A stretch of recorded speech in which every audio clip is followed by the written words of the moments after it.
Saya yakin warga KPWKM mempunyai keupayaan dan komitmen untuk terus menjadi pemacu kepada agenda pembangunan sosial negara serta memperkukuh kesejahteraan rakyat selaras dengan aspirasi Malaysia Madani.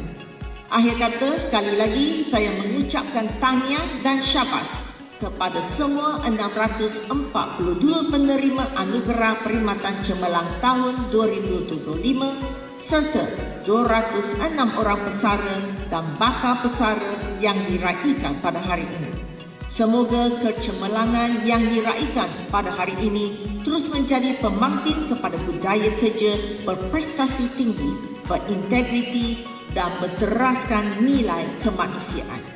Marilah kita bersama-sama memperkukuh komitmen untuk memberikan perkhidmatan terbaik kepada rakyat serta memastikan KPWKM terus unggul sebagai peneraju pembangunan sosial negara.